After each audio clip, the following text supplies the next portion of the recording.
ስላጠፋ ሰይጣን በእባብ ተመስሎ ነው የገባው። እባብንም ይረግማታል። እዛው አጣባሪ ላይ ስታዩ አፈር ትልሻለሽ እያለ አላህ እርጉም ነሽ እያለ ባሪያን አሳስተሻል እያለ ሔዋንም በረገመበት አፉ እባብንም ሲረግማት እናያለን ማለት ነው። ሰው ምንድን ነው በእስልምና ሴት ልጅ እስከ እርግማኗ ኢብን ፔሪድ ራሱ የወር አበባ ራሱ የምታየው ሴት ልጅ በእርግማን የመጣው ይሄ ሞት የተፈጥሮ ነው።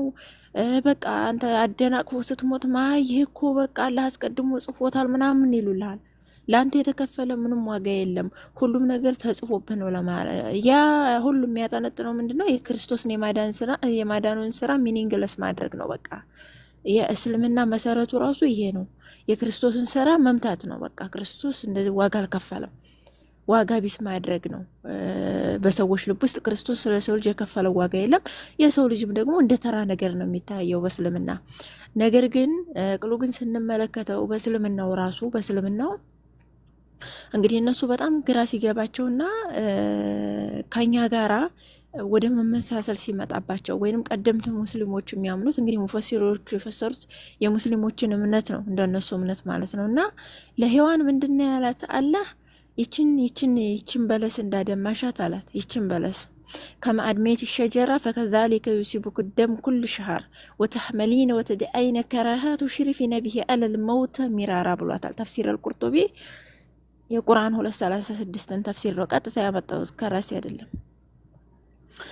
እንዴ ይችን በለስ እንዳደማሻት ይችን ዛፍ እንዳደማሻት በየወሩ ትደሚያለሽ፣ በየወሩ ደም ይፈስሻል ይላታል። ከዛ ባረገዘሽ ጊዜ በጭንቅ በህመም በድካም ነው የምታረግዥው፣ በመውለድም ሰዓት እስከ ሞት ትደርሻለሽ ይላታል አላህ ማለት ነው። ሶ ሔዋን አዳምን በማሳሳቷ የአላህን ባሪያ አዳምን በማሳሳቷ ምክንያት ነው ፔሪድ ያየችው ማለት ነው። እስከ ሞት ድረስ ይላታል ጠበሪ ላይም እንደዚሁ ማለት ነው። እስከ ሞት ድረስ ነው በምትወልጅ ሰዓት ህመሟ እስከ ሞት የሚያደርስ ነው። ምናልባትም እንድትሞት ትችላለች። በእስልምናው አሁን ብዙዎች በወሊድ ሰዓት የሚሞቱት የእርግማን ስላለባቸው ነው። ገብተዋል ማለት ነው። የእርግማን አልተነሳም ማለት ነው። ስለዚህ ሴት ልጅ ከጅምሩ የአላህን ባሪያ ያሳሳተች አላህ ራሱ በስም ያልጠራት የማያከብራት ናት ሴት ልጅ ማለት ነው። ስለዚህ ከወር አበባ የጠይቁ አበላቸው እሱ አጸያፊ ነው ይላል። አጸያፊ ነው ራሱ ተሳድቦ ራሱ አጸያፊ ነው ይላል። ሴቶችን አላህ የአቡለሀብ ሚስት ታሪክ ታውቃላችሁ አይደል? የሙሐመድ አጎት የአቡለሀብ ሚስት እንግዲህ አስቡት፣ ቁርአን ላይ ሙስሊሞች 10 ጊዜ የሚቀሩት ማለት ነው። ሱረቱ መሰድ ነው አይ ቲንክ ሱረቱ መሰድ ማለት ነው። እና እሱ የወረደበትን ሰበብ ንዙል ስታዩ የአቡለሀብ ሚስት ሙሐመድን ሾክ እንዲወገው እንጨት በየመንገዱ ላይ ታደርግ ነበር። እና እንጨት የምትቃጠልበትን እንጨት ተሸክማ ነው ወደ ሲኦል የምትገባው። ሚስቱም እንጨት ተሸካሚ ነበረች። እንግዲህ አምላክ ከአንዲት ባለትዳር ጋር ሲጨቃጨቅ ታገኙታላችሁ ሱረቱ መሰድ ላይ ማለት ነው። ሴቲቱ እንጨት ተሸካሚ ነበረች። በእነሱ ቤት ማዋረዳቸው ነው። ሰዎች የአቡለሀብ ሚስት እንጨት ተሸክማ ነው ገሃነም የምትገባው ልትቃጠል። እና ለሴቶች አላህ ምንም አይነት ርህራሄ ምንም አይነት ምህረት ሲያደርግ አንመለከትም። እንዴት ካላችሁ የሴቶችን እናት የሔዋን እናት የሆነችውን ሔዋንን ረግሟታል። ባሪያን ያሳሳትሽ ብሎ ረግሟታል። ደም እንዲፈሳት አድርጓል። ያንን ነገር አልቀረፈላትም ማለት ነው። ከትንሣኤ በኋላ ራሱ በጀነት ደም እንደማይፈሳቸው ሙስሊም ሴቶች ማለት ነው። ያው ገነት ውስጥ ምናልባት ይቅርታና ለቃሉ ሞዴስ ይዞ መሄድ ሳያስፈልግ አይቀርም። ነገሩ ያው በየቀኑ የብዙ ሴቶች ድንግልና ይፈሳል እዛ ማለት ነው። በጥቅሉ በደንብ የምናየው ከሆነ ሴቶች ላይክ እንደ አሻንጉሊት ነው በእስልምና የተፈጠሩት።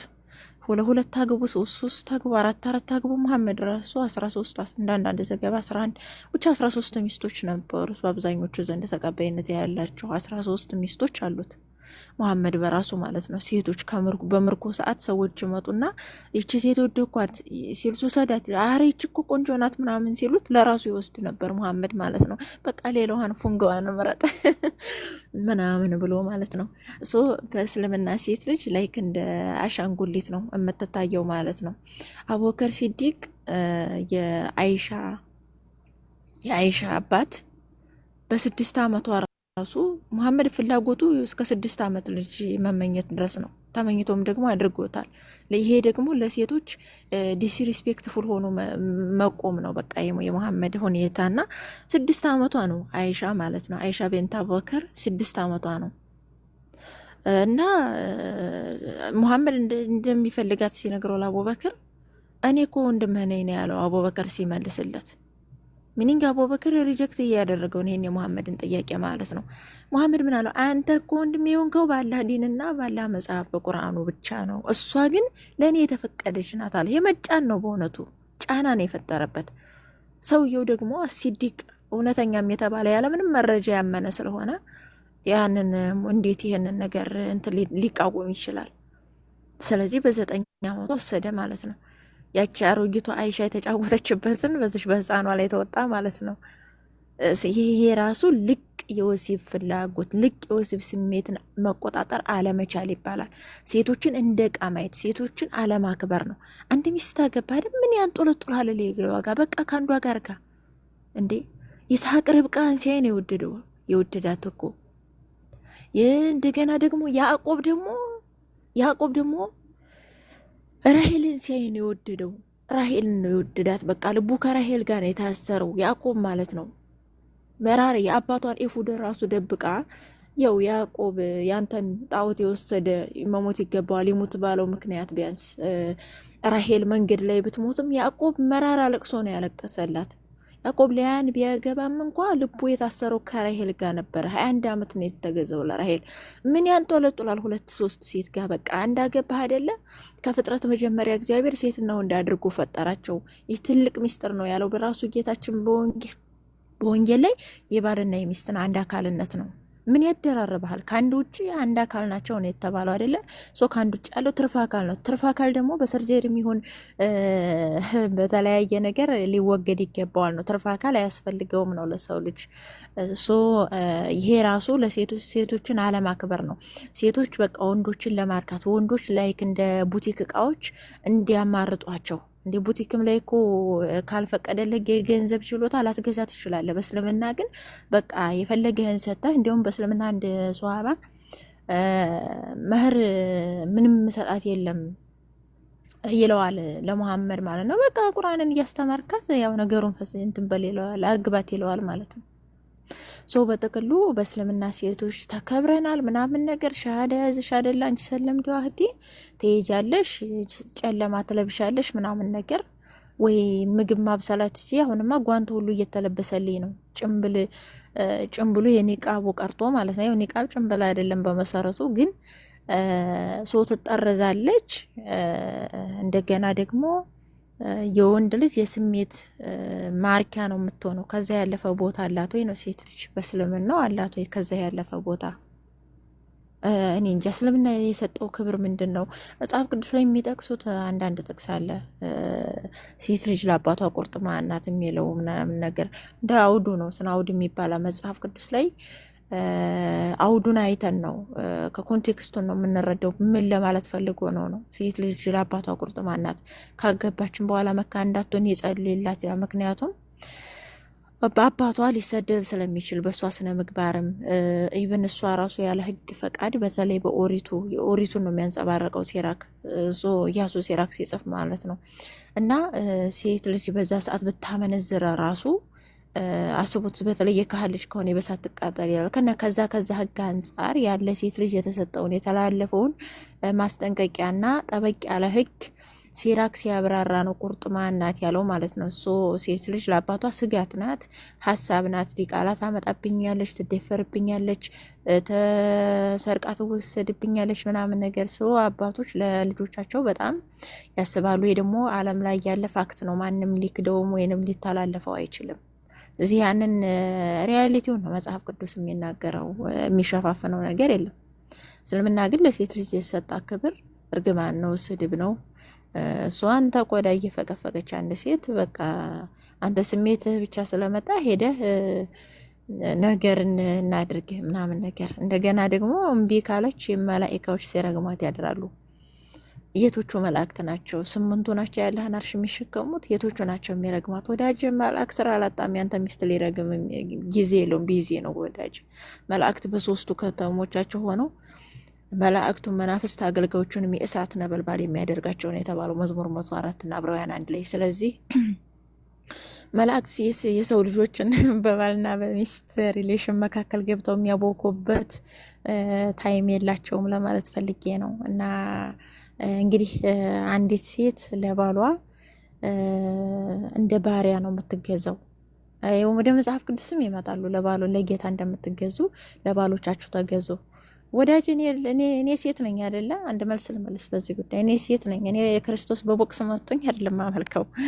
ጌታን እኮ የምገዛው እኔ በቦክስ መጥቶኝ አይደለም፣ ነፍሱን ለወዳጆቹ ከመስጠት በቀር ከዚህ የሚበልጥ ፍቅር ለማንም የለውም ብሎ ራሱን ነፍሱን ነው የሰጠ ክርስቶስ። እኔስ ምን ሰጠው? ዜሮ። ምንም ዜሮ በዜሮ ነው። በቃ አንድ ምስጋና ነው። ተመስገን ለከሽኩር በቃ ምስጋናን ነው የማቀርበው ለሱ ማለት ነው። ስለዚህ በጥቅሉ ያንን ነው ለጌታ እንደምትገዙ ለባሎቻችሁ ተገዙ ሲል ጌታን እኛ በፍቅር ነው የምንገዛው፣ እያለቀስን ህማማቱን እያሰብን ችንካራቱን ከሊት ውስጥራ ከጲላጦስ አደባባይ እስከ ጎልጎታ እስከ ቀራኔው ድረስ የተሰቀለበትን እያሰብን መካነ መቃብሩን እያሰብን ጌታችን ኢየሱስ ክርስቶስን ችንካሮ ያረፈበትን ጀርባው የተገረፈበትን እያሰብን በፍቅር ነው ተንበርክከን እኛ ሴቶች ክርስቶስን የምንገዘው። በዛ መልኩ ነው ሐዋርያው ጴጥሮስ ያስተላልፍ መልእክቱን በዚያ መልኩ ነው ለባሎቻችሁ ተገዙ ያለው ማለት ነው። ጸብ እንዳንፈጠር የበላይነን እንዳንል ወዘተርፈ በቃ ትክክለኛውን ሕግ የሚያንጸባርቀው መጽሐፍ ቅዱስ ነው ለማለት ነው ባጭሩ። ስለዚህ ወደ ቁርአን ከመጣሽ ግን ወዳጅ ተይው ገና እርግማን ውስጥ ነሽ አንቺ። ለምንድን ነው በአንዱ በእግዚአብሔር ላይ ስላላመነ አሁን ተፈርዶበታል ተብሏል ዮሐንስ 3 ላይ። ገና ነሽ አንቺ፣ ኦሪት ላይ ነሽ። ኦሪት ላይ ሆነሽ ደንሽ ለማለት ነው። ቀጥሉ። ቃልዮት ያሰማልን። አብቲ እናመሰግናለን። ሴቶች ለባሎቻችሁ ተገዙ ሲል እዛው ደግሞ ለወንዶችም ትእዛዝ አስቀምጠዋል። ወንዶችም ግዴታ እንዳለባቸው አስቀምጠዋል። የሙስሊም ወንዶች ምንድን ነው ለባሎቻችሁ ለሚስቶቻችሁ ተገዙ የተባለው? ገንዘብ የሚሰጡ ስለሆነ የበላይ ገዢ ናቸው ነው በግልጽ ያስቀመጠውና ያስቃል። ንግቡ ሙስሊም እዛ ከስር ሆነ ኮሜንት ላይ እንትን ከምትል አገባ። እስፔሻሊ ሙስሊም ሴቶች ግን ደግሞ ኖራችሁ እንደው የተከበራችሁትን ቁርአን እስልምና አክብሮናል ነው እንደዚህ ሴት ልጅ ለእስልምና የሰጣት ክብር ብላችሁ በኢሊፖፕ ምናምን ብላ ታስረዷላችሁ አይደል? ኑና እስኪ እኛ ፊት አስረዱን። እሱን እስኪ ስለ ኢሊፖፕ እናወራለን እና ቃል ታሰማልን። ዙርቀኔ የሚሉት ነገር አለ። ቃልት ያሰማልን። እህታችን ቆንጆ ጠቅሰዋለች። ያው እኛም ከዚህ በላይ ማለት የለብንም። ያው የተቀመመ ምግብ ላይ ጨው በጣም እንደመጨመር ማለት ነው። እና ቃልት ያሰማልን እህታችንን በጣም እናመሰግናለን። አክብሮኛል አላህ አክብሮኛል የምትይ ሴት ግቢና እስቲ እንወያይ። ሰምተሻል? ትክክል አይደለም ያነሳችሁት እንትን እንዲህ ነው። አላህ በዚህ ነገር አክብሮኛል ምትይ ካለሽ አንድ ቁጥር በመጻፍ ያንን ነገር ለእህቶችሽም ለእኛም አስረጅን፣ አስተምሬን። ሴት ብትሆኚ የተመረጠ ነው። አይ እህቴም ወይም እናቴ ብለህ የምትል ወንድ ካለህም ገዝት ላክ፣ እንቀበላለን። ሚስ አንደርስታንድ ያደረግነው ነገር ካለም ታስተካክሉናላችሁ ማለት ነው ሙስሊሞች። ስለዚህ ኑ ግቡ፣ እድል ሰጥተናችኋል። ክሊር አድርጉት። ሴቶች በእስልምና ተጨቁነዋል እንላለን እኛ። ቀጥል ቃሌ። ኦኬ ሚስራዬ አለሽ? ሚስራ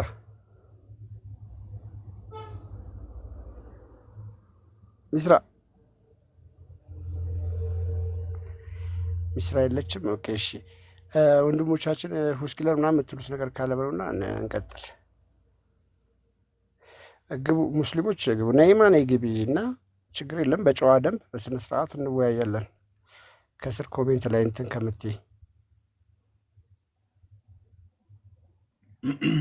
ኦኬ ሙስሊሞች ያው ካላችሁ ግቡ፣ ታች ያላችሁ ደግሞ ኮፒ ሊንክ ሼር እያደረጋችሁ በደንብ ያ ሶ ቤዚክሊ እስካሁን ድረስ ሲነገር የነበረው ነገር በደንብ ሴት ልጅ በእስልምና የሚሰጣትን ቦታ የሚያሳይ ነው እና ሴቶች እውነት አንብባችሁ ነገሮችን አይታችሁ ነው ወይ አገናዝባችሁ ነው ወይ እንደው መሬት ላይ ያለውን ነገርስ ማየት አቅቷችሁ ነው ኦር ምናምን ብለን ልናስብ እንችላለን። ግን በትክክል የተጻፈው ነገር አውቃችሁት ነው ወይ ገብቷችሁ ነው ወይ? በተለይ ሴቶች ያው ወንዶች ያው በእናንተ ዙሪያ የሚያጠነጥን ስለሆነ በአጠቃላይ እምነቱ እናንተ ብዙ ኮምፕሌን ባታደርጉም አንጋራም። ግን ቢያንስ ሴት ልጆች እንደዚህ ከውሻና ከአህያ ጋር እያወዳደረሽ አይሻ እናታችን የምትያት አይሻ ራሷ ይህን ቀድማ አንደርስታንድ አድርጋ እንዴት ብለህ ነው ከውሻና ከአህያ ጋር የምታወዳደረን ብላ እስክትጠይቀው ድረስ ሐሰተኛ ነብይን በዚህ ደረጃ በቤቷ እየተዋጋች የነበረች ሴት ናት በሚገርም ሁኔታ። እና እናንተ በዚህ ዘመን እንዴት ይህንን ማሰብ ማገናዘብ እንዴት ይከብዳችኋል? ያው በተጨማሪ ሲነሳ ከነበረው ሀሳብ ደግሞ በአብዛኛው ጀሃነም የሚሰቃዩት የሚቃጠሉት አብዛኞቹ ሴቶች ናቸው ይላል። ለዛ ምክንያት አድርጎ የሚያቀርበው ደግሞ ሴት ልጅ ትሳደባለች እና ያው ለባሏ አትገዛም የሚል ነገር ነው። እና እውነት መሳደብ የሴት ልጅ የባህሪ ግብሯ ነው ወይ? ሴት ልጅ ነች እዚህ ምድር ላይ የምትሳደበው የሚል ተለጥፎባት ግንባሯ ላይ ተለጥፎባት ነው ወይ የተፈጠረችው? እና ይሄን እንዴት ማገናዘብ ያቅታቸዋል? በተጨማሪ ለባሏ ስለማትገዛ ይሄ ቦዝዌስ ሊሄድ የሚችል ነገር እንጂ ሴትን ልጅን ፓርቲክላር ሴትን ልጅ አታክ ለማድረግ ጥቃት ለማድረስ ሴት ልጅ ላይ እንደዚህ አይነት ነገሮችን መጠቀም በጣም ልክ አይደለም። እና ይሄን እንዴት ሴቶች ማስተዋል ያቅታቸዋል ነው በዋነኝነት። ከዚህም በላይ ብዙ ሀዲሶችን መክፈት እንችላለን። የምናያቸው ነገሮች በሙሉ ሴት ልጅ እንደምንም አለመቁጠር ነው።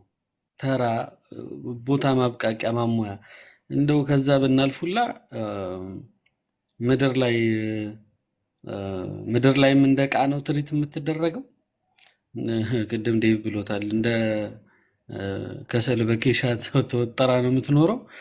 ሰማይም ሄዳ ደግሞ ያው ነው እንትኗ ሰማይም ላይ የሚደርስባት ነገር ጀነት ወላ ጀነት ገባች ወላ ጀሃነም ገባች የሚደርስባት ነገር ይሄው ነው፣ ተመሳሳይ ነው። ከዛ አልፎ ተርፎ ጀነት ላይ ለወንዶች ስሜት ማርኪያ ሴቶች እያለቁ ሲመጡ ሲያንሱባቸው ቁጥር ከጀሃነም እየተመረጡ እየመጡ ይሰጧቸዋል።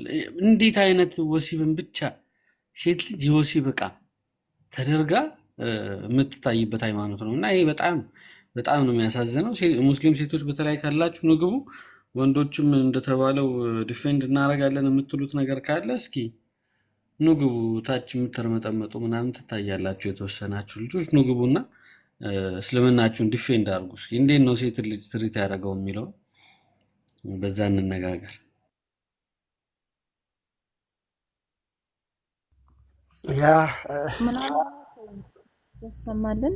መጽሐፍ ቅዱስ ላይ በጣም የሚገርመው እንግዲህ እኛን በብዛት የሚመለከተን አሁን ሐዲስ ኪዳን ከምህረት በኋላ ያለው ነው እንግዲህ የሚመለከተን ስላቸው በጣም ፍጻሜ የሆነው በጣም የጸናው ሐዲስ ኪዳን ላይ ያለው ነው። ኦሪቱን ካየነው የውድቀት ዘመን ነው፣ የቅጣት ዘመን ነው። ሰዎች በቅጽበት የሚቀሰፉበት በቅጽበት የሚማሩበት ዘመን የነበረ ነው ኦሪት። ለዛ ነው እስራኤል ጣዖታትን ፍለጋ ከእግዚአብሔር ቅጣት ለመሸሽ ብዙ መጠጊያ ይፈልጉ ነበረ። በተለያየ የመጽሐፍ ቅዱስ ክፍል ላይ እግዚአብሔር አንድ ነው፣ አትሳቱ፣ አማሌቅን አትከተሉ ይባሉ የነበሩትም ለዛ ነው። አሁን ኦሪቱን ተወት አድርገው ወደ አዲስ ኪዳን ወደ ሕግ ፍጻሜ ወደ ሆነው ወደ ክርስቶስ ዘመን ስንመጣ ክብር ይግባውና ክርስቶስ የሕግ ፍጻሜ ነው እንዲል ቅዱስ ጳውሎስ። ከዛ በኋላ የተነሱት ከራሱ ከጌታችን ራሱ በጣም መሀሪ ነው። ማርያም ዘመጌዶንን ማርያም መቅደላዊትን በዮሐንስ ምዕራፍ 8 ታሪክ ላይ ስናይ ያመነዘረች ሴት ብለው አምጥተዋት ነበረ ወደሱ። ጌታችን በሏት አይደለም ያለው፣ ወይንም እሷን አልተጸየፋትም። በእውነቱ ክርስቶስ በህጋችሁ ምን ተጻፈ? ከህጉ ሊያጣሉት ነበር እነሱ። ምክንያቱም ያመነዘረ ሰው ሁለቱንም ነው ይዘው መምጣት ያለባቸው። እሷም ብቻ ለምን ይዘው መጡ? ይሄ ጥያቄ እንዳለ ሆኖ ስህተታቸው ማለት ነው። እና ጌታችን ጎንበስ ብሎ በምድር ላይ ጻፈና ከእናንተ ኃጢአት የሌለበት ይውገራት አላቸው። ግን ሁሉም ኃጢአቱን እያነበበ ኃጢአቱን እያየ እየወጡ አለቁ። እሷ ብቻ ቀረች።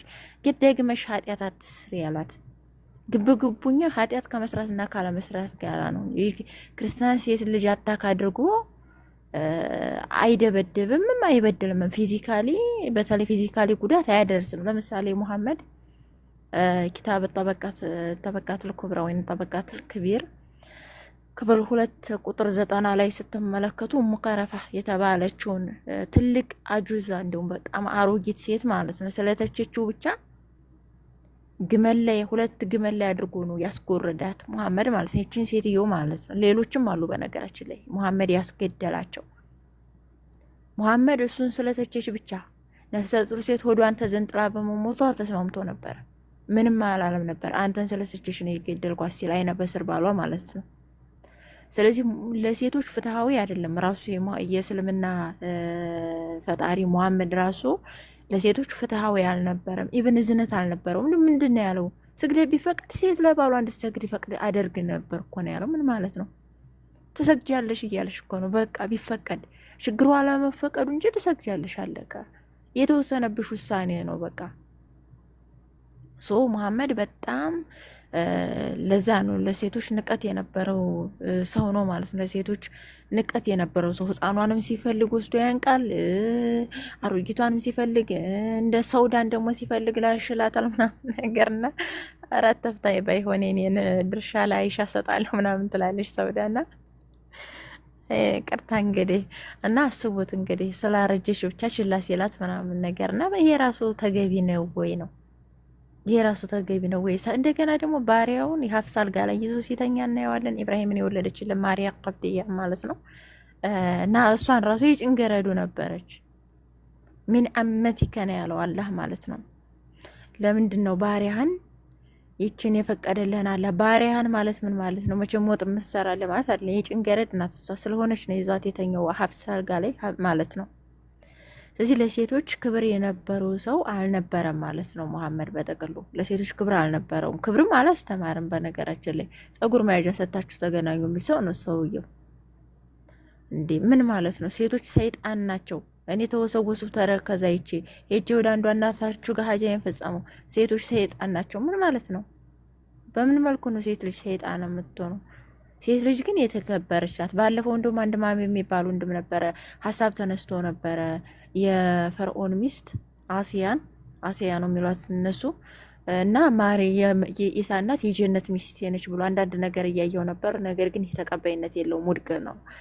ሙሐመድ ማሚ የሚባል ወንድማችን ትልቅ ወንድማችን ቀጠሮ ይዘንበት ነበር ልናወራ እና ሳይ ይሄ ነገር ውድቅ ነው፣ በዑለማዎችም ዘንድ የተቀባይነት የለውም። በነገራችን ላይ በጀነት ምርጧ ሚስቴ ናት ምናምን ብሎ የተናገረው ነገር ውድቅ ነው በነገራችን ላይ። ስለዚህ በጥቅሉ ሙሐመድ ገነት ውስጥ ራሱ ምድር ላይ ያሉ የተባሉ ምርጥ ሴቶችን የሚመኝ ሰው፣ ይሄ ራሱ ድፍረት ነው። ለምሳሌ የመሲሁ እናት አላህ በብልቷ ላይ የነፋፋባት ንጽህናዋ ያስደሰተው የመረጣት ከዓለማት ሴቶች ያነጻት ናት። ሙሐመድ ታዲያ ማነው ኦቶሪቲ የሰጠው እሷን ሚስት ላይ ያደርግ? ይሄ ነው ጥያቄው። አላህ ፈቅዶለታል? የቱ ጋር አልፈቀደለትም? ቁርአን ላይ አልፈቀደለትም። መሪም ከሚስቶቹ መካከል ፈቅደንልሃል ከተባለው መካከል አይደለችም ማለት ነው። ራሱ አሲያ ብትሆን ራሱ የፈርዖን ሚስት እነሱ እንደሚሉት ፈርዖን ስላመፀ አላህ ስልብ አድርጎት ነበር፣ ወይንም መገናኘት ጃንደረባ ነበር ማለት ነው። ያው መገናኘት የማይችል ራሱን የቆረጠ ምናምን አይደለም መራቢያ አካሉን እና ግንኙነት ማድረግ አይችልም ነበር ሰውየው። ግብረ ሰዶም ነገር ምናምን እንደዛ ነው የሚፈስሩት ሙፈሲሮቹ። እና አልተገናኛትም ሚስቱን። ያቺ ሚስቱ ድንግል ናት። እሱ ከመሪም ጋራ ለሙሐመድ በጀነት ሚስት ትሆናለች። አሪው ስሬስ እንዲ በጣም እኮ ነው የሚከብደው። የሌለ ፊሎሶፊ እኮ ነው የሚያመጡት፣ የሌለ ፍልስፍና ማለት ነው። ስለዚህ በጥቅሉ እስልምና ሴት ልጅ ያከብራል የሚለው ክብርሽ በጨለማ ተሸፋፍኖ ነፃነትን መነፈቅ ከሆነሽ እንኳን ይሆነልሽ። ክብርሽ በላይሽ ላይ 3-4 ሴት ደርቦ አንቺን ችላ መባል ከሆነ አንቺን 3-4 ልጅ አስወልዶ ላሽ ማለት ከሆነ እሺ ይሆነልሽ። እንዴ ስንት እህቶቻችን እኮ ሰለምቴዎች ማለት ነው፣ በዙሪያችን ያሉ ሰለምቴዎች አሉ። ክርስቲያን የሆኑና በቃ ቆራ አስቀዳሽ ነው ምናምን ነገር 2 ካስወለዳ በኋላ ወይ ስለሚ ወይ ልጆችሽን ይዘሽ ገደል ግቢ። ምን ባይኔ ራሱ ይጫቃለሁ የታሪክ በእውነት ነው የምላቸው። በጣም አጣብቂ ህይወት ውስጥ ሴቶችን የሚያስገቡ ስፔሻሊ ደግሞ ሰለምቴዎች ገሃነም ነው እየሄዳቸው ያላችሁት። ገሃነም ማለት ነው ገሃነም። ያልደረሰበት ላያውቀው ይችላል። የደረሰባቸው ግን በጣም እኔ በአይኔ ስላየው በጣም ነው የሚሰቀጥተው። 2 ከወለደች በኋላ በቃ ተፋተናል፣ እኔ ወደ እምነት የተመልሻለሁ፣ ሻሃዳ ይዣለሁ ይላታል። ድንገት እንደ ውሃ መጥቶ ማለት ነው። ስለዚህ ከአንድ በላይ ራሱ አንቺ ላይ እንዲደርብ መፍቀዱ እስልምና ያን ፌር ነው በእውነቱ። ስለዚህ አስተውሉ ሙስሊሞች። መሐመድ በሀዲሳት በግለ ታሪኮቹ ሴቶችን ያስገደለው ሴቶችን ያስደፈረው ሷሃባዎቹ በጦርነት ላይ ስሜታችሁ ቢያስቸግራችሁ ድፈሩ፣ ተገናኙ፣ እንዳያረግዙብን ምን እናድርግ፣ ዘራችሁን ውጭ አፈሱ። ይሄ ራሱ ግብረ አውናንን መፍቀድ ነው። በጣም ረበስማ እኔ እንደዛ አይነት ነገር ነገሩ ማውራት አልፈልግም፣ እንደው እግረ መንገድ ብዬ እንጂ። በጥቅሉ መሐመድ ለሴቶች ትልቅ ንቀት የነበረው ሰው ነው። ሴቶችን እንደ እቃ የፈለካትን ሴቶች ለራሳቸውን እንዲያፍሩም እንዲህ እስክትል አይሻ ማለት ነው ራሳቸውን ለነብዩ በቃ እያሳለፉ ሲሰጡ ሲመጡ ምናምን የፈለካትን ታቆያለህ፣ ያልፈለካትን ትሸኛታለህ ይለዋል። ደግሞ ጎበዙ አላህ ማለት ነው። ኦ ማይ ጋድ ኦ ሎርድ ጂሰስ ክራይስት ሃቭ ሜርሲ ኦን ሚ። ምንድን ነው ተመልከቱ ማለት ነው። የፈለካትን ታቆያለህ፣ የፈለካትን ትሸኛለህ። እቃ እያመረትክ አንተ ነጋዴ ነች። ነጋዴ ነው የቆመው በር ላይ። ሴቶች ናቸው እኮ ክብር ሊኖርህ ይገባል ቢያንስ።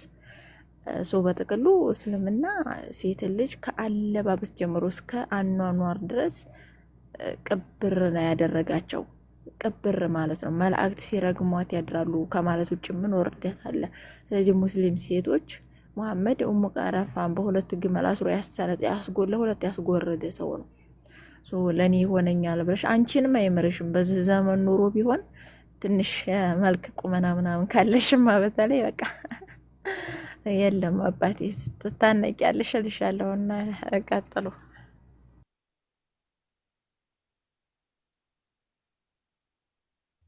ቃልዮት ያሰማልን። ያለው ግቡ ማሜ ከባድ ሰው ሀብቲ ላይም እንኳን አልጨምርም ትላለቅ ውስጥ የቅድም ጨርሶታል። ኤኒያውስ የሆነ ደግሞ ገራሚ አዲስ አለ። ነቢያችን እኮ ምናምን ነገር እሳቸው ያገቡት እኮ እንደሳቸው እንድናገባ እሳቸው አይሻን ብቻ ነው ድንግል ያገቡት፣ በቃ እያዘኑላቸው ምናምን እያሉ የሚያወሯታለች። ቅድም ብላለች በመስጊድ ውስጥ ተረተረቶች የአገር ተረተረታሉ። በቃ ነቢዩ እንደዚህ ያሉ ነቢይ እንደዚህ ያሉ የቱ ጋር ያሉት አያውቁትም። ዘይነብ አዝኖላን ነበረ ባሏን የገደለባት። ዘይነብ ኸይበር ጦርነት ላይ መርዝ የሰጠችው አይሁዳዊት ታውቃለህ ስለሱ ታሪክ? ያ ዘይነብ አሁን ባሏን ገደለ፣ ቤተሰቧን ፈጀ፣ ንብረቷን ጨረሰ። ለዛ ነው ፍየል ቅልጥም ላይ መርዝ አድርጋ የሰጠችው ማለት ነው። ነብይ ከሆንክ ራስህን አድን አለችው። ካልሆንክ በቃ ነብይ ከሆንክ ታውቃለህ፣ ምንም አያደርግህም። ካልሆንክ ግን ልገለህ እፈልጋለሁ። ቢኮዝ ቤተሰቦቿን ጨርሷል፣ ባሏን ገድሏል ማለት ነው።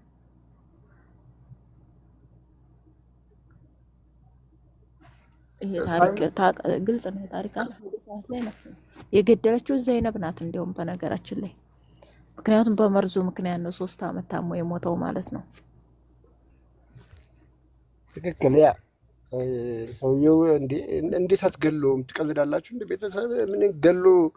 አይ አዘነላት ብትል እኮ ነው አንተ ያዝንላቸዋል ስትል ጊዜ ባሏን ቀርቶ ነው እንዴ? እንደሱ እኮ ሙስሊሞች እኮ እንደዚህ ላሉ እያዘነ ምናምን ሄዳሉ። ከዛ አሁን ሳሂህ ቡኻሪ 50-80 ላይ ተሻዋል። እኔ ቃሉን ራሱ እውነት ለመናገር ይከብደኛል። ቆስጤ ተከፍቷል። ግፋጡት እስኪ እና እንየው። በዚሁ ላይ ሐማስ አቅሷ ሳሂህ ቡኻሪ 50-80 ወይንም ሞታችን ይቅርታ ስለ ስዕሉ ጠይቆ የነበረ ይሄ ስዕል ጥንታዊ የጌታችን የመድኃኒታችን የኢየሱስ ክርስቶስ የመታሰቢያ ስዕል ነው። የቢዛንታይኖችን ያጻጻፍ ዘዬ ተከትሎ የተሳለ በጣም ጥንታዊ በጣም ተወዳጅ ስዕል ነው። መንጽፋውን እያስተዋልን ወላ ተሱቡ ለዚነ የድዑነ ሚን ዱኒላሂ ፈየሱቡላህ አድወን ቢገይሪ ዒልም ተብላችኋል። ቁርአን 608 ላይ ከአላህ ሌላ የሚገዙትን አትስደቧል፣ ያለማወቅ አላህን እንዳይሰድቡባችሁ ተብላችኋልና ምናልባት ሪስፔክት አድርጋችሁ ብታወሩ ደስ ይለኛል። ምክንያቱም ያው እኛ ማጸፋዊ መልስ እንዳንመልስ ፐርሰናሊ አልመልስም፣ ግን ደግሞ እንዲህ አይነት ጽሁፍ አትጻፉ። ኮመንት አላነብም እኔ ግን አትጻፉ ለማለት ፈልጌ ነው። እሺ ቀጥሉ ቀጥሉ። አንድ ሙስሊም ትርፍ ነገር ከተናገረ ትርፍ ኮመንት ከጻፈ በከባዱ ለ10 ደቂቃ ሄድበታለሁ። መሐመድ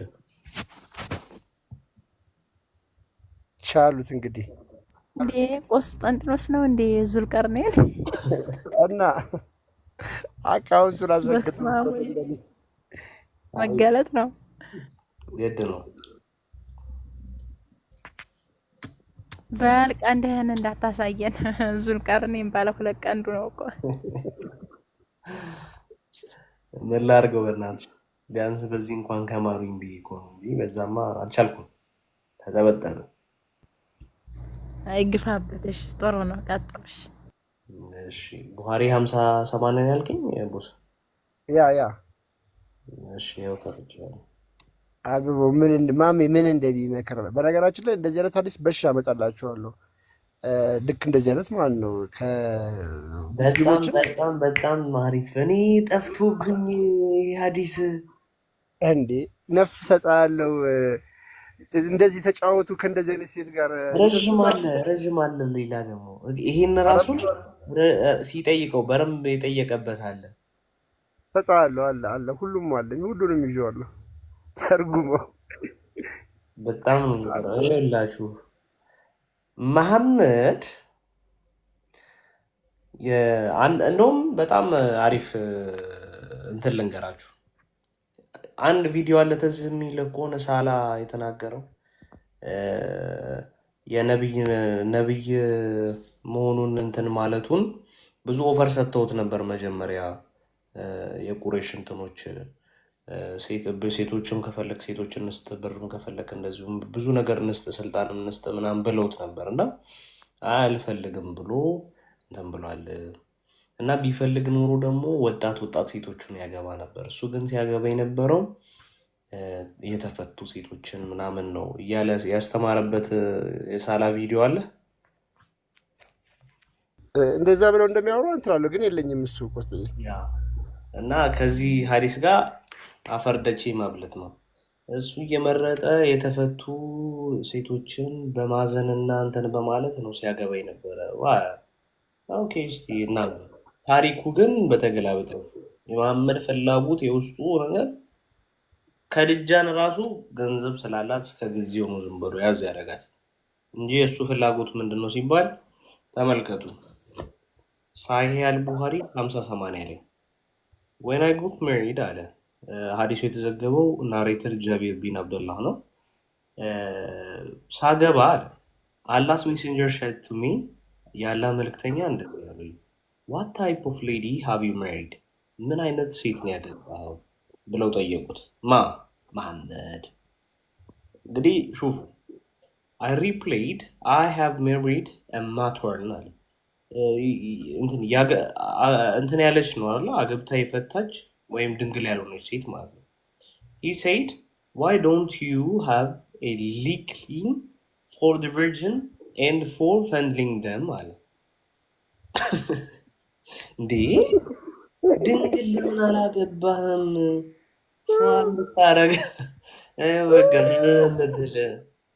ምን ነው እየተጫወትክ ፏ እያልክባት ምናምን ነገር እንትን እንድትል ለምን ድንግል አታገባም ነበር አሉ። ከዛ ጃቢር also said Allah's messenger said ያለ መልእክተኛ እንዲህ አሉ why don't you marry a young girl ህፃን ልጅ ለምን አታገባም ነበር so that you might play with her and she with you ከሷ ጋር እየተጫወትክ እየተዝናናህባት እንትን ትል ነበረ እንደ አይሻ ሲያደርግ እንደነበረው ታፋው ላይ እያስቀመጠ የሚያደርገውን ነገር ታውቃላችሁ። ይህን ነገር ያስደርግ ነበር የራሱ በነገራችን ላይ ሀቋን ጠብቆ ምናምን ወሲብ እንትን ብሎ አይደለም። እኔ ሀዲስ ሰጣችኋለሁ። ወንዱ ማለት ነው የራሱን ስሜት ካረካ በኋላ ስለ ሴቷ ምንም ኬር መደረግ የለበትም። ተጠይቁ መሐመድም ሰሃቦች የተናገሩት አለ። እንዴት ነው ይህ ነገር እንደዚህ ወንዱ እንትን ካለ በኋላ ለሴቷ ምናምን ሲባል ምንም አይጠበቅባትም። አውጥቶ ታጥቦ ውዱ አድርጎ ውዱ ማድረግ ነው የሚጠበቅበት። ውዱ ማለት መተጣጠብ ስለሱ አንተ ነው አራት የሚያገቡት ዛስ ወይ ለዛ ነው እንጂ ሴቶቻቸው ሚስቶቻቸውን አስደስተው ተንከባክበው ምናምን አይደለም። ይሄ በግልጽ የተቀመጠ እስልምና አስተምህሮት ነው የምንነግራችሁ። እና ለወንዱ የስሜት ማርኪያነት እንጂ ኢቭን እኮ ስሜት ማርኪያ ሲባል በሁለቱ ግንኙነት መሀል ያለ ነገር ነው አለ ሁለቱ የሚደሰቱበት ነው ተብሎ ይታሰባል አይደለ? በእስላም ግን ማለት ነው ወንዱ ነው በቃ ግዴታው።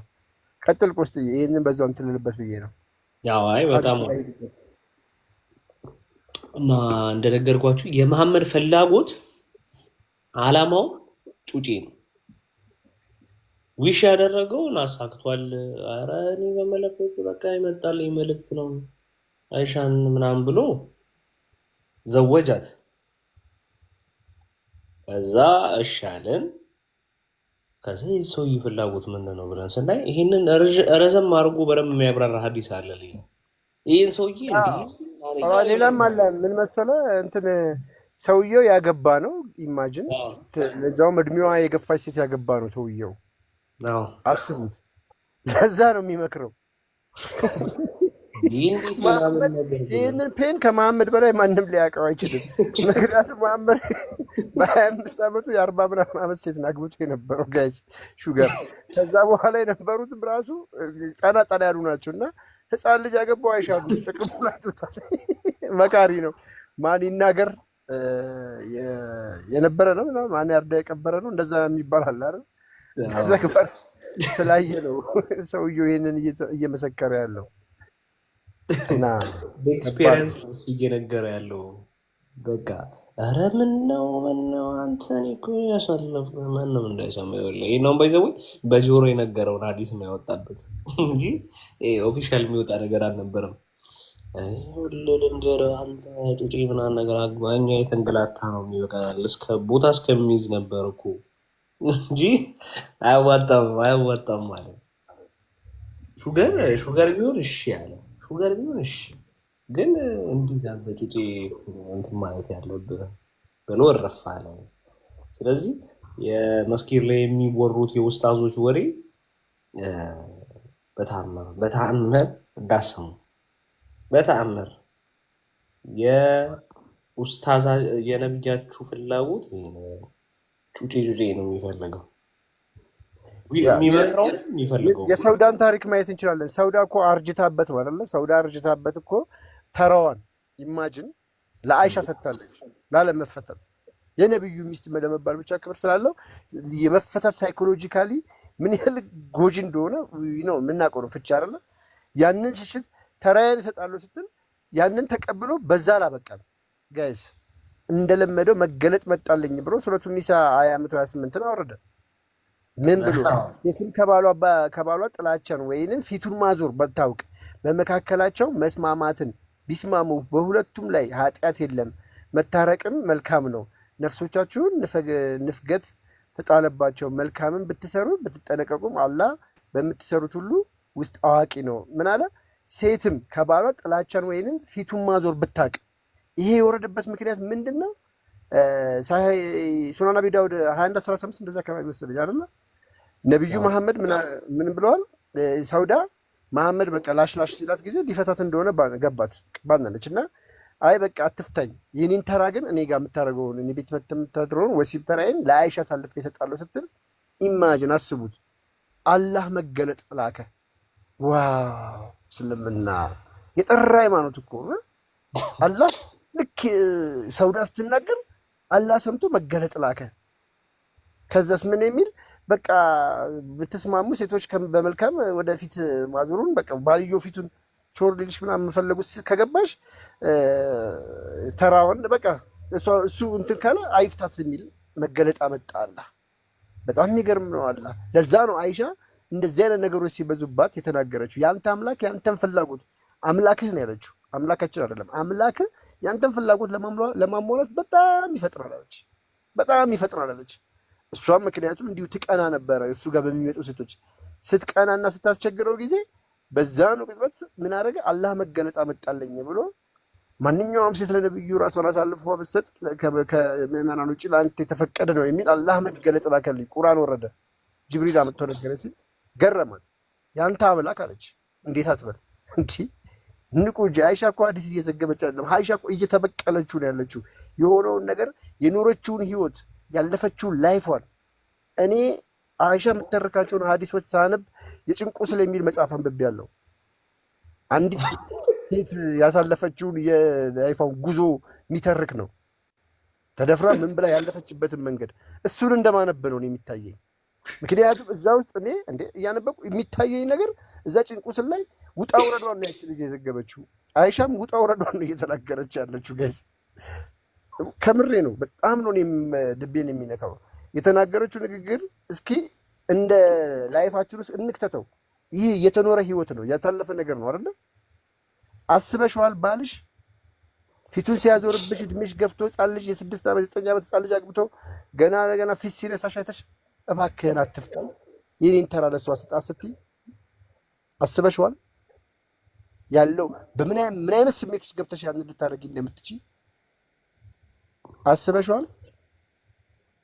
በጣም ከባድ ነው ፔኑ፣ በጣም እጅግ በጣም ከባድ ነው። ቀልድ ይመስላል አይደል? እንዲህ ስናወራው አሮጊት ጀነት አይገባም የሚለውን ታስታውሰዋለህ? ምን የሚለው ደናግላን አደረግናቸው የሚለው ሰበብ ንዙል አሮጊት ጀነት አይገባም። እንዴት አሮጊት መታ ጠይቀው ነበር መሐመድን እና አሮጊቶች ጀነት እንደማይገቡ ነው የነገራት። አሮጊት ያው እሱን አላወኩትም ማለት ይጅበት እስኪ አሮጊትማ ጀነት አይገባም። አዲስ ፍጥረት አደረግናቸው የሚለው ሰበብ ንዙል ተመልከት። አሮጊት ገነት አትገባም በእስልምና ማለት ነው። እና በመጽሐፍ ቅዱስ ግን መጽሐፍ ቅዱስ አምላካችን እግዚአብሔር ከማህፀን ጀምሮ እንደሚቀድስ እንደሚባርክ ብዙ ነቢያትንም ሲባርክ አይተናል። እመቤታችንንም እንደዛው። እመቤታችንን በተለየ መልኩ ማለት ነው ለእናቱ ትሆን ዘንድ ልጅ ሆይ ስሚ፣ ጆሮሽን ማዘንቤ ሕዝብሽና የአባትሽን ቤት እርሽ ንጉሥ ውበትሽን ወዷልና ነው ያላት ቅዱስ ዳዊት። ንጽህናዋን እመቤታችን ንጹሕ አድርጎ ነው የሰራት አምላካችን እግዚአብሔር መርጦ ማለት ነው። ከሴት የተወለደውን አንድ ልጁን ላከው ሲል ጳውሎስ ገላትያ 4:4 ላይ ሴት ብሎ ለምን ጠቀሰ ነው? ሴት ብሎ መጽሐፍ ቅዱስ በጣም ሴቶችን ያከብራል። መጽሐፍ ቅዱስ ሴት ናት የአምላክ እናት ያላት ግልጽ ነው። ይሄን ብቻ መረዳት አስፈላጊ ነው። ይቺ አምላክ እናት የኢየሱስም እናት በሶስተኛውም ቀን በገሊላ ቃና ሰርግ ነበረ።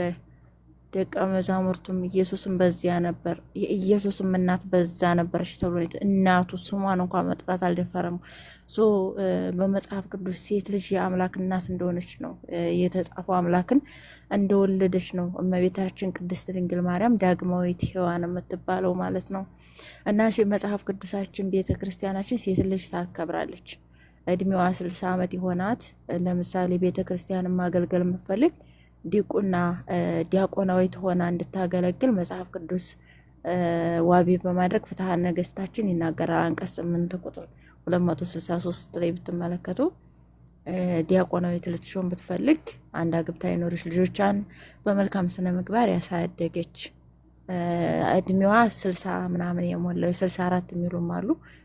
ከ60 በላይ የሆነላት አሮጌት ማለት ነው። እና እንደነዚህ አይነት ሴቶች አስቡት። አሮጌት የሚለውን በእስልምና ወንጌል ስረዳው ትንሽ ያስቃልና ቤተ ክርስቲያን ላይ ቀሪ እድሜዋን በቅድስና በንጽህና ልክ እንደ ልጅነት ዘመኗ መኖር ትችላለች። ሌላ ሳታስብ እግዚአብሔርን ብቻ እያገለገለች ማለት ነው። በአዲስ ኪዳን በመጽሐፍ ቅዱሳችን ሴትም ወንድም ባሪያም ጨዋም አይሁዳዊ የግሪክ ሰውም የለም፣ ሁላችን በክርስቶስ አንድ ሰው ናችሁ ነው የተባለው። ስለዚህ የክርስቶስ ከሆናችሁ የአብርሃም ዘር እንደ ተስፋውን ቃል ወራሾች ናችሁ ነው ያለ ጳውሎስ ገላትያ 3:28-29 ላይ እና በጥቅሉ ሴት በመጽሐፍ ቅዱስ ትልቅ ክብር ያላት ናት። በእስልምና ደግሞ አሮጊት ከሆንሽ እንደ ሰው ወዳ ችላ ትባያለሽ ማለት ነው። ችላ ትባያለሽ፣ ምንም ዋጋ የለሽም ማለት ነው። እንግዲህ ዞሮ ዞሮ ሴት ልጅ በእስልምናና በክርስትና ሲባል ሁልጊዜም ካያችሁ ማለት ነው፣ ሁልጊዜም ነው የምላቸው ኦሪት ላይ ነው የሚሄዱት። ዘመነ ኦሪትን አያውቁትም እነሱ። ኦሪት ላይ ቀጥታ ይገቡና ሴት ልጅ በመርገሟ ወራት ርኩስ ናት ይላል። አትንኳት፣ የተቀመጠችበት አትቀመጡ ይላል። ልብሷንም አትንኩ ይላል ይሏቸዋል ማለት ነው። ኦሪት ላይ ሄደ ያንን የመርገም ዘመን ላይ የተሰጠውን ጊዜያዊ ሕግ ይዘው ያቻችን ነው የሚጠቅሱት ማለት ነው። የብሉይ ኪዳን መጽሐፍት እንዳለ እነዛን ጥቅሶች ነው የሚያዘንቡት።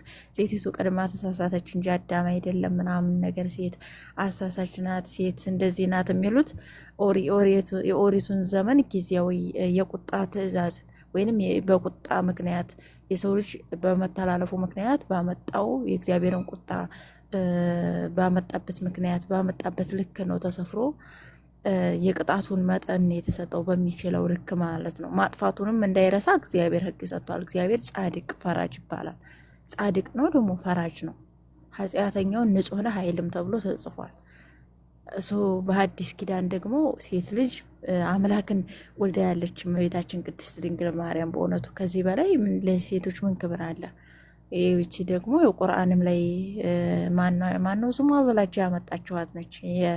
የኢምራንና የአሮን እህት ናት ብትሉም እናንተ የኢምራን ልጅ የሙሴና የአሮን እህት ብላችሁ ያመጣችኋት ምናልባት እመቤታችንን ለማለት ከሆነ ነው። የቁርአን ግማሽ ሰምቶ ግማሽ አላምጦ ነው የሚያወራውና ቀጥሎ ዞሮ ሴት ልጅ የተከበረች ናት በክርስትና።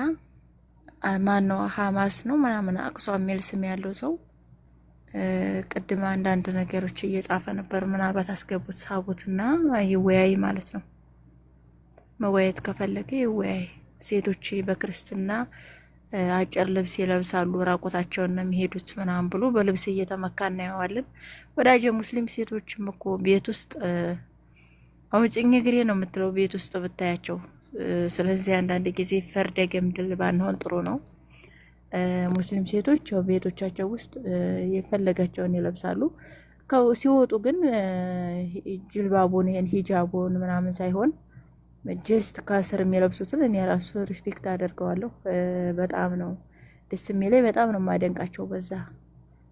ግን ከላይ ተሸፍኖ ምናምን ነገር ጨለማ መስሎ መሄድ ያን ያክል እንደ የመጨረሻ በምድር ላይ በቃ ሴት ልጅ መታየት የለባትም የሚል የበረዶ ሕግ የዘነበ ማስመሰል ጥሩ አይደለም። አምላክም ፍትሐዊ ነው። ፊት ደግሞ ሊሸፈን አይገባውም ብዬ ነው የማስበው።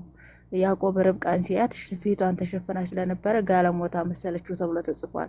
ስለዚህ ፊት ሊሸፈን አይገባውም።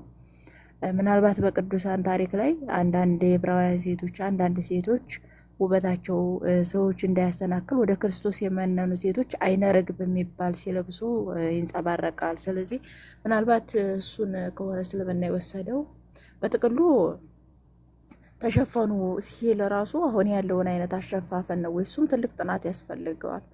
በዛ ዘመን በሙሐመድ ዘመን የነበሩ ሙስሊም ሴቶች እንዳሁኑ ከለር መርጠው ሜትሩን መትረው ምናምን ለክተው ሰፍተው እንደዚህ ይለብሱ ነበሩ? ይህ ራሱ ሌላ ጥያቄ ነው በእውነቱ ማለት ነው። እሱ አሁን አረብ ሀገር ራሱ አንዳንዶቹ ዝም ብለው ሻርብ ነው ጣል የሚያደርጉት ፊታቸው ላይ ሶላት መስገጃቸውን ምናምን ነው ጣል አድርገው የሚሄዱት፣ ወይንም ደግሞ አፋቸውን ነው የሚሸፍኑት እንጂ ያን ያህል አያካብዱም። ለምንድን ነው ኢትዮጵያ ላይ ያን ያህል ማካበድ የተፈለገበት ምክንያት ለምንድን ነው? ባክግራውንዱ ምንድን ነው? ከጀርባ ያለው ሚስጥር ምንድን ነው? በጥቅሉ ኢትዮጵያ ላይ በጣም ነው የሚያካብዱት። እነዚህ ኒቃቢስት ነን ምናምን የሚሉ ሰዎች አንዳንድ ቦታም ላይ ተቃውሞ ሲያስነሱ እናያለን። መብታችን ይከበር፣ ኒቃብ ለብሰን እንማር ወዘተርፈ። ወደ ፖለቲካው እንዳይሄድብኝ እንጂ ማለት ነው። ዞሮ ይህን ነገር ላሽ እንበለው መሰለኝ። እና በጥቅሉ ያው ክርስቲያን ሴቶች የሚራቆቱትን እኔም አልደግፍም። ፈጣሪ ልቦና ይስጣቸው። በጣም ስህተት ነው፣ ግን አግባባዊ ያለባበስ መልበስ ይገባቸዋል። መጽሐፍ ቅዱስ ደግሞ ጺማቸውን በዚህ ላጩ ጸጉራቸውን በዚህ ንጩ የሚልበት ጊዜ የለውም በጥቅሉ ማለት ነው። ክርስቶስ እንኳ የሰራው ታምር ቢጻፍ ዓለም ስለማትበቃው ጥቂት አምናችሁ ሕይወት የሆናችሁ ዘንድ ጥቂት ተጻፈላችሁ ነው የተባለው። ዋና ፍሬ ሀሳቡ ለሰው ልጅ ጠቃሚ የሆነው ነገር ነው እንጂ የሚጻፈው ዝም ብሎ እንዲሁ አርቲ ቡርቲውን አሰሱን ገሰሱን ይጻፍልኝ ብሎ መጋጋጥ እንደው ብራናና ቀለም ካልባከነ ማለት ነው። እና ቀጥሎ ሱሪ የሚለብሱ በራሱ እኔ በግሌ ሱሪ የምትለብስ ሴት እቃወማለሁ በጣም። ሱሪ መለበስ የለበትም። የፈለገ አቋም ይኖራት፣ የፈለገ ማሳየት የፈለገችው ነገር ቢኖርም ሱሪ የመልበስ ፍላጎቷን ብትገድለው ጥሩ ነው ብዬ አስባለሁ ክርስቲያን እህቶች። ምክንያቱም ሃይማኖታችን እንዳይሰደብ ብርሃናችሁ በሰው ሁሉ ፊት ይብራ ሲል ፊዚካሊም ነው። በቃ ሰዎች በሚያዩት መጠን ነው አለባበሳችንን አነጋገራችንን አይተው ነው ብፁዕ ቅዱስ አቡነ ሽኖዳ ኢንሳኑ ሩህ ያው መንፈሳዊ ሰው መጽሐፋቸው ላይ ክርስቲያን ሲበቃ ጥቅስ አይጠቅስም ብለዋል። ጥቅስ የሚባል ነገር አይጠቅስም። ራሱ በራሱ በንግግሩ ባለባበሱ ክርስቶስን ይሰብካል፣ ሰዎችን ያድናል ነው የተባለው። ስለዚህ ያሉት በረከታቸው ይደርብን ማለት ነው። ስለዚህ ሱሪ የሚለብሱ የሚራቆቱ ዊግ የሚቀጥሉ ጥፍር ምናምን ነገር የሚጨመሩ ነገሮች ትርፍ ነገሮችን እንደማልደግፍ ተናግሬያለሁ መግቢያ ላይ። ቀጥሉ።